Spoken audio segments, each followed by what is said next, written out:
गांव के दो भाइयों में पिछले 15 सालों से अनबन चल रही है। बोलचाल बंद है, कोर्ट में मुकदमा चल रहा है गांव की पुश्तैनी जमीन को लेकर। आज फैसला आने वाला है, इसलिए बड़े भाई ने सोचा मैं मंदिर जाके आता हूँ, भगवान से प्रार्थना करता हूँ कि हे भगवान मेरे फैसला मेरे पक्ष में देना। ऐसा सोचकर मंदिर पहुंचा, जूते बाहर उतारी और अंदर चला गया प्रार्थना करने। इतना में छोटा भाई भी मंदिर के पास पहुंच गया।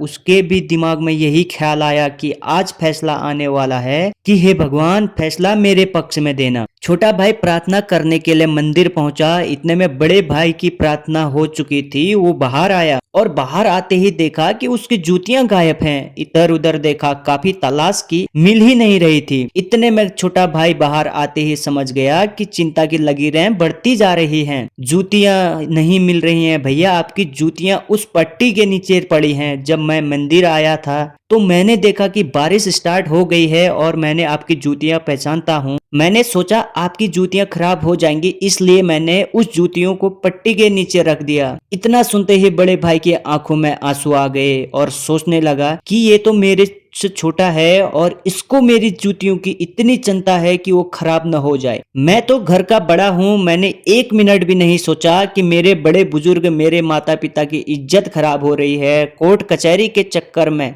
मैं अपने छोटे ही भाई के से लड़ रहा हूँ एक छोटी सी जमीन के लिए, जबकि खाली हाथ आए हैं, खाली हाथ जाना है। और मेरे भाई की इतनी चिंता है कि जूती खराब न हो जाए, तो उस जूती को भी उठाकर उसने पट्टी के नीचे रख दिया। मैं कितना स्वार्थी हो गया हूँ। इतना सोचते ही बोला कि छोटे, उस जमीन को तू ही रख ले, भगवान का फैसला आ गया है, कोर्ट का फैसला आए या ना आए वो जमीन तेरी ही है, रख ले छोटे भाई। छोटा भाई बोला इतनी आसानी से दे रहे हो भैया, जो आपने घर को सब कुछ दिया है वो जमीन आप ही रख लो। मेरे को जमीन नहीं चाहिए, मेरे को तो आपका आशीर्वाद चाहिए। लड़ाई तो नाक की थी, जब नाक ही नहीं तो लड़ाई किस बात की। और कौन सी जमीन, खाली हाथ आए हैं खाली हाथ जाएंगे। भाइयों प्रेम जरूरी है, जायदाद जमीन सब यहीं रह जाना है, कुछ साथ नहीं जाना है, केवल प्रेम और साथ जाना है और आपका किया हुआ कर्म ही साथ जाएगा। इसलिए भाइयों साथ रहा करो। राधे राधे।